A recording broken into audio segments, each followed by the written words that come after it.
Hello મિત્રો, જય શ્રી કૃષ્ણ. આપનું સ્વાગત છે મારી ચેનલમાં. આજે આપણે બનાવીશું સિંગ ભજીયાનું શાક, જે માત્ર ને માત્ર 5 જ મિનિટમાં બની જાય છે. ખાવામાં ખૂબ ટેસ્ટી લાગે છે અને બધાને ભાવે છે એવું શાક આજે આપણે બનાવીશું.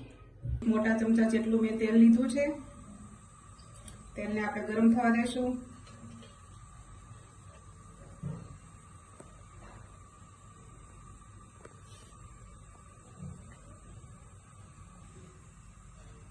તેલ આવી ગયું છે. આપણે અડધી ચમચી જેટલી હિંગ લઈશું, 1 ચમચી જેટલું ધાણા જીરું નાખીશું. લીમડાના પાક પતાવો છે, અડધી ચમચી જેટલી હિંગ નાખીશું. લસણની કળી છે, 8 થી 10 લસણની કળી મેં ક્રશ કરી લીધી હતી, એ એડ કરીશું.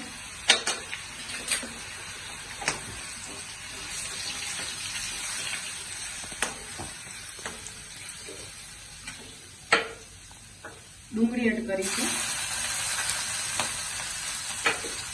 મીડિયમ સાઈઝની 2 ડુંગળી લઈ હવે ડુંગળીને ધીમે ધીમે સાતળવાની છે. 2 મીડિયમ સાઈઝની ડુંગળી મેં લીધી હતી, એની ઝીણું ઝીણું કટિંગ કરી લીધું છે. તમે ચોપરમાં ચોપ પણ કરી શકો છો. ડુંગળીની ગ્રેવી બિલકુલ નથી બનાવવાની. હવે ડુંગળી સતળાઈ ગઈ એવું લાગે છે. હવે આપણે એમાં ટમેટા એડ કરશું. 2 મીડિયમ સાઈઝના ટમેટા મેં લઈ લીધા છે, એને એમ જ ક્રશ કર્યા છે.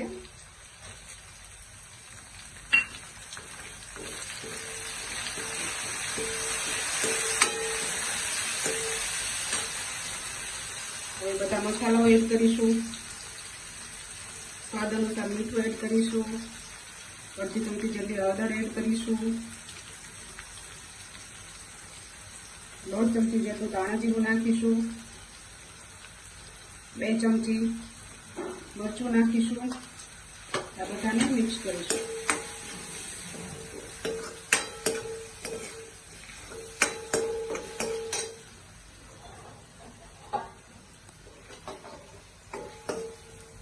થોડી વાર આને ઢાંકીને ચડવા દેશું.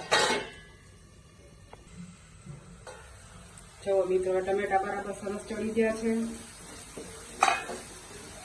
હવે ગેસની ફ્લેમ ધીમી કરી દઈશું આપણે. હવે દહીં નાખવાનું છે. 1 કપ જેટલું મેં દહીં લીધું છે, ચમચીથી ફેટી નાખ્યું છે.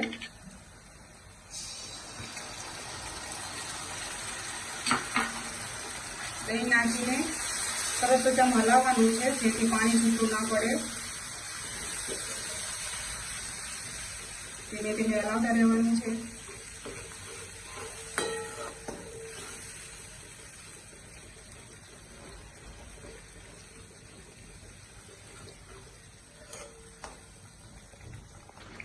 હવે દહીં સરસ મિક્સ થઈ ગયું છે. હવે આપણે અડધા કપ જેટલું પાણી નાખીશું. હવે પાણી નાખીને એને ગેસની ફ્લેમ થોડી ફાસ્ટ કરશું. હવે થોડું ઉકળવા દઈશું. આમાં ગ્રેવી થોડીક વધારે કરવી જરૂરી છે, કારણ કે જે સિંગ ભજીયાની રેસીપી બનાવી છે એટલે ભજીયા નાખીશું એટલે પાણી થોડું શોષી લેશે. હવે આને થોડી વાર આપણે ઢાંકીને ઉકળવા દઈશું. હવે પાણી સરસ ઉકળી ગયું છે. હવે 10 રૂપિયાનું આપણે જે સિંગ ભજીયાનું નાનું પેકેટ હતું એ મેં લીધું છે, એ એડ કરવાનું છે. હવે એને થોડી વાર ઢાંકી દેશું. બહુ વધારે ચડવા નથી દેવાના, કારણ કે બહુ વધારે વખત ચડવા દેશું તો એ પોચા થઈ જશે. હવે સરસ ચડી ગયા છે ભજીયા અને પાણી પણ શોષાઈ ગયું છે. જો મિત્રો, ગ્રેવી એકદમ ઘટ થઈ ગઈ છે. શાક ખાવા માટે રેડી છે.